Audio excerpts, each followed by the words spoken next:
Ivoirien, Ivoirienne, bonjour. Ce matin, je fais cette vidéo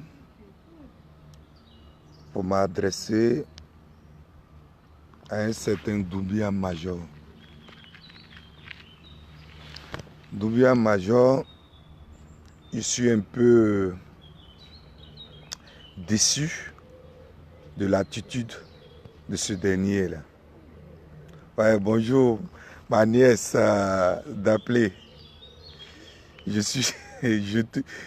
suis et je sais que tu me suis. Ça me fait plaisir. Oui, mon beau, depuis Bruxelles, là. Je te fais aussi un coucou. Ouais, cher ami, Luc Moreau. Ouais, je sais que tu me suis. Coucou aussi à toi, mon frère. Ouais. Merci aussi à toi qui me suis, mon frère, mon BC.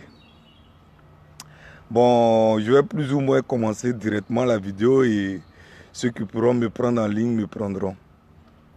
En fait, cette vidéo, comme je viens de le dire, c'est pour m'adresser un peu à Doumbia Major. Doumbia Major, pour ceux qui connaissent Doumbia Major, c'est quelqu'un qui a été un ancien F6 aux années 92-93. Hier, j'ai vu une de ses vidéos où vraiment il a fait une sortie qui me pousse ce matin à réagir. En fait, il faut dire que je doutais un peu du fait que quand on dit il y a l'intelligence intellectuelle et puis l'intelligence de la vie active. En fait, je me disais que avant, quand tu es intelligent à l'école, c'est fort probable que dans la vie active, tu sois intelligent. J'ai constaté avec Doumbia Major que ce n'est pas le cas. C'est vrai, il a ses diplômes, tout et tout. Mais au-delà de ça, je pense que c'est quelqu'un qui, dans la vie active, n'est pas intelligent. L'une des raisons pour lesquelles tous ceux avec qui il a pactisé l'ont doublé. Je parlerai de paix à son âme, IB, l'un des instigateurs du coup d'État de Côte d'Ivoire. IB l'a doublé. Ça prouve plus ou moins que son intelligence n'est pas aussi avancée. C'est vrai qu'intellectuellement, il est riche, mais dans la vie active, il n'est pas intelligent. Doumbia Major a fait une vidéo en disant, vous irez, je n'aurai pas le temps de vous montrer sa vidéo parce que les moyens ne me permettent pas. Je suis un peu dehors, donc voilà, les moyens ne me permettent pas. Pour ceux qui connaissent Doumbia Major, vous irez plus ou moins sur sa page et vous lirez sa dernière vidéo. Doumbia Major s'est indigné du fait que Simone Gbagbo ait fait un monument à Dieukwé. Il s'indigne. Pourquoi est-ce que Simone Gbagbo ait fait un monument à Dieukwé? Ah, c'est le premier point. Secondo aussi, Doumbia Major a dit dans sa vidéo que Bédié était l'un des personnes ou encore l'un des présidents qui a entraîné la xénophobie en Côte d'Ivoire. Ça n'a pas suffi. Il a aussi dit que Gbagbo lui a emboîté le pas pour entraîner la xénophobie en Côte d'Ivoire. En fait, je suis un peu choqué que ce dernier-là avance ses propos. Parce que Doumbia, je suis allé un peu sur sa page en lisant sa biographie. Doumbia Major est né à Gagnoa. Il est né d'un père nordiste et d'une mère baoulée. D'abord, quand Doumbia Major traite, je dirais, Bédié d'un xénophobe, je ne parlerai pas d'abord de Bédié, de Gbagbo un xénophobe. Il oublie qu'il est né sur le sol des BT. Si c'est BT, parce que qu'on se dise la vérité, le monde en Côte d'Ivoire, je suis d'accord que les nordistes aient voté aussi Gbagbo. Les nordistes aussi sont aussi à la cause de Gbagbo, soutiennent aussi Gbagbo. Mais de façon simple, quand on parle des BT en Côte d'Ivoire, on voit déjà le FPI. Comme il le disait dans sa vidéo que le FPI est un parti xénophobe, Doumbia Major oublie qu'il est né sur le sol de ceux qui traitent, ceux qui taxent de xénophobes. Il est né à Gagnoa. Bédi aussi, qui taxe aussi de xénophobe.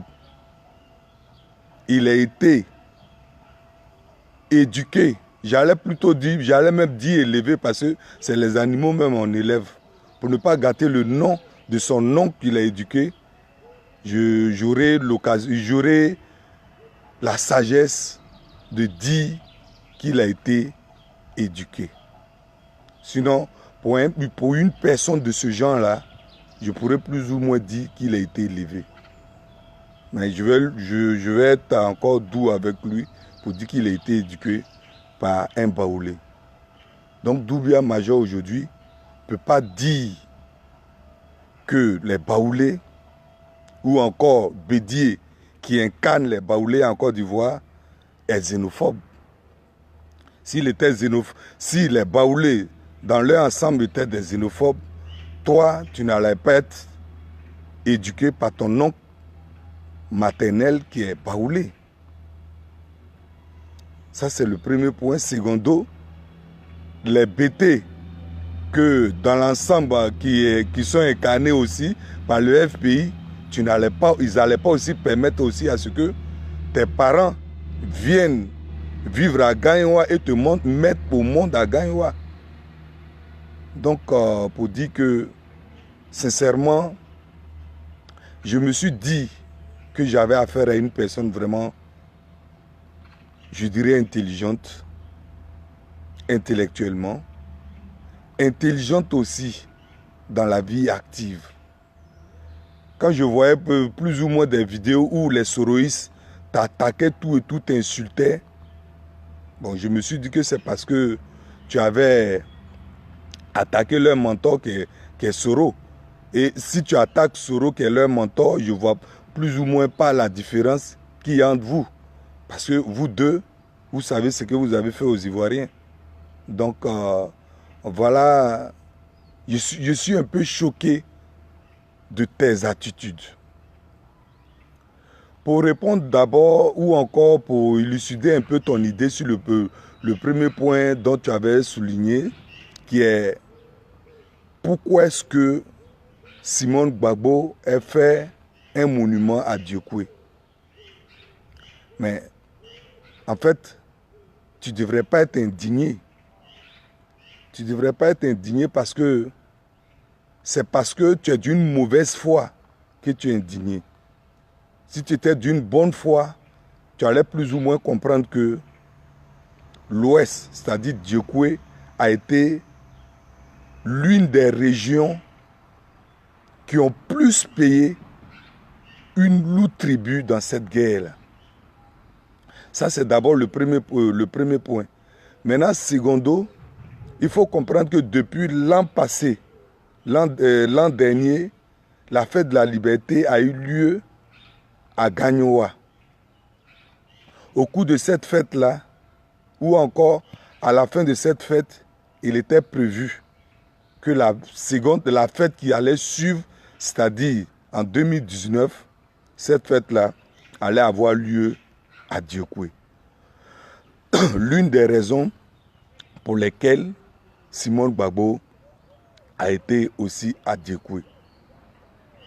Et il ne faut pas aussi plus ou moins associer ta mauvaise conscience, ta mauvaise foi à tous les nordistes de Côte d'Ivoire. toi, tu es animé d'une mauvaise foi. En t'entendant parler, tu es animé d'une mauvaise foi. Pourquoi? Parce que il y a des nordistes aujourd'hui qui ne se retrouvent pas à tes propos incendiaires.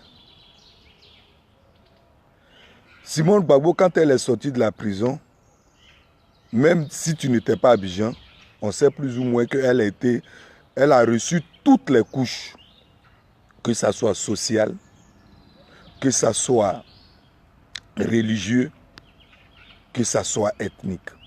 Elle a reçu tout le monde. Donc aujourd'hui, s'il te plaît, ta mauvaise foi ne doit pas te conduire jusqu'à aller dire ou encore jusqu'à aller t'indigner. Pourquoi est-ce que Simone Gbagbo a fait un monument à Diekwe? Tu le fais pour encore attiser la haine des nordistes. Ça, c'est pas sérieux. Tu as aussi dit dans ta vidéo que Blé Goudé a été le premier terroriste en Côte d'Ivoire. Pour vous qui me suivez, allez-y plus ou moins après ma vidéo sur la page Doumbia Major, vous verrez ce qu'il a dit, sa dernière vidéo. Que Blé Goudé a été le premier terroriste de Côte d'Ivoire. Il a été le premier terroriste parce que il a pris des machettes avec ses amis et allé égorger certains étudiants à Cocody. L'une des raisons pour lesquelles Soro Guillaume fut le premier terroriste de Côte d'Ivoire. Mais tu oublies aussi que cette organisation, la FECI dont tu parles, tu l'as dirigée avant Soro Guillaume. Et on sait plus ou moins que quand on parle des machettes à l'université, tu es l'une des personnes aussi qui a envoyé cette histoire de machettes en Côte d'Ivoire, dans les résidences universitaires. Toi, Doumbia Major, on sait plus ou moins ce que tu as été aussi. Donc vraiment, je sais que tu es animé de cette mauvaise foi-là, mais n'attise pas encore plus la haine entre nous les Ivoiriens.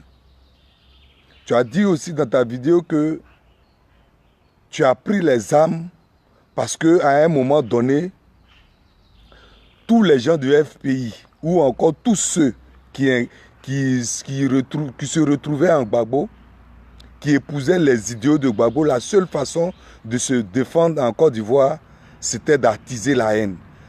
C'est-à-dire la xénophobie. Ou quand on voyait quelqu'un qui avait un nom à consonance nordique, nordiste, tout de suite on le taxait d'étranger. L'une des raisons pour lesquelles toi, Doumbia Major, tu as pris les armes. Tu es allé jusqu'à aller dire que toi-même, là, on te traitait aussi d'étranger. Mais sois sincère aussi avec toi-même, Doumbia Major. Sois sincère. Depuis que tu es né en Ghaïwa en 72, jusqu'à ce que tu deviennes ce que tu es, un Ivoirien en Côte d'Ivoire, t'as-tu dit un jour que tu es étranger, ou bien tu viens du Burkina, ou bien tu viens du Mali? S'il y a quelqu'un, ta prochaine vidéo, fais-la et dis que voilà, dans tel endroit, on m'a dit que j'étais étranger, c'est pourquoi j'ai pris les armes. Tu as pris les armes avec Soro Guillaume, d'après vous, pour une crise identitaire. Mais la question que je vais poser aujourd'hui, cette crise identitaire pour laquelle, ou autant pour moi pour laquelle vous avez pris les armes, est-ce qu'aujourd'hui, elle est réglée? Est-ce qu'aujourd'hui, ce problème-là est réglé dans le pays? Voilà où se trouve ma question. Est-ce que ce problème-là est réglé?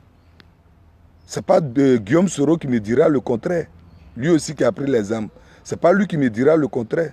Parce qu'aujourd'hui, celui avec qui il avait pris les armes, son mentor aujourd'hui, ils sont à couteau tiré. Ils sont à couteau tiré. Pour dire plus ou moins que cette crise-là n'est toujours pas encore réglée. Aujourd'hui, quand tu prends l'histoire de Dabakala aujourd'hui qui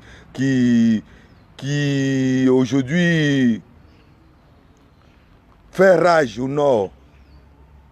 Il y a des villages, c'est vrai que je ne suis pas là-bas, mais à travers les propos des nordistes, à travers les ressortissants de Dabakala, c'est tout un problème. Il y a des villages que j'ai appris qui ont été choses à rasier.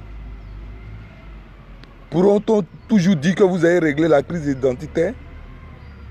Moi, je dis non, elle n'est toujours pas encore réglée. Donc, les armes que vous avez prises, c'était pourquoi? Aujourd'hui, on ne devrait plus parler de cette crise identitaire. Au contraire, en fait, j'ai un peu mal aussi parce que tu n'es pas cohérent avec toi-même. Il y a au moins 3 à 4 mois de cela, tu invectivais Ouattara. Pour dire Ouattara était un dictateur, tout et tout. Mais vous avez pris l'exemple pour installer quelqu'un pour régler un problème d'identitaire. Et ce dernier que vous avez pris pour l'installer là, aujourd'hui, il crée toujours ce problème identitaire là. Et là, toi, par enchantement aujourd'hui, tu applaudis encore ce Ouattara là. Mais sois cohérent avec toi-même. En fait, considère-toi pour qu'on puisse te considérer. C'est quand même lâche de ta part. Tu te lèves aujourd'hui, tu insultes telle personne. Demain, tu l'acclames. Tu te lèves aujourd'hui, tu approuves telle personne. Demain, tu l'invectives. Finalement, on ne sait plus qui tu es au juste. Quand tu es un homme et que tu épouses un combat, je n'ai pas dit plus ou moins, je ne suis pas aussi en train de dire que tu épouses les idiots de Laurent Gbagbo. Non, ce n'est pas ce que je dis. Mais si tu avais commencé en épousant les idiots d'une personne ou encore en épousant toi-même tes idiots, tu étais toujours sur tes principes, personne n'allait t'invectiver aujourd'hui, personne n'allait faire des vidéos aujourd'hui pour te dire quoi que ce soit. Mais c'est parce que tu n'es pas cohérent avec toi-même. Hier, c'est Soro Guillaume tu insultais. Avant-hier, c'est Ouattara tu insultais. Aujourd'hui, c'est Bédier tu insultes. Aujourd'hui, c'est Gbagbo tu insultes. Tu acclames aujourd'hui Ouattara. L'une des raisons pour lesquelles, comme tu n'es pas cohérent avec toi-même, jusqu'à preuve de contraire, tu patauges. C'est-à-dire, on ne sait pas où te mettre, on ne sait pas où te classer. Et quand c'est comme ça, aux yeux de la politique, tu n'as aucune valeur. Tu n'es rien politiquement. Et là, tu passeras tout ton temps à lire des bouquins et à dire du n'importe quoi sur des réseaux. Je t'en supplie, si tu fumes ta moquette, après avoir fumé ta moquette, réfléchis et fais des vidéos. Il ne faut pas plus ou moins associer cette crise-là à tous les nordistes. Parce qu'il y a des nordistes qui sont beaucoup réfléchis que toi. Si aujourd'hui tu veux faire la couvette à Ouattara pour qu'il te donne peut-être un petit poste de directeur de cabinet, fais-le. Mais je t'en prie, il ne faut pas encore attiser la haine entre nous les Ivoiriens. Madame Simone Gbagbo, si elle a fait un monument à Dieukwé, ça ne veut pas dire qu'elle n'est pas consciente de la crise qui a eu lieu en Côte d'Ivoire. Elle est consciente que des nordistes, des sudistes, des hommes de des hommes de l'Est sont morts dans ce combat. Elle est consciente. L'une des raisons pour lesquelles elle a reçu tout le monde.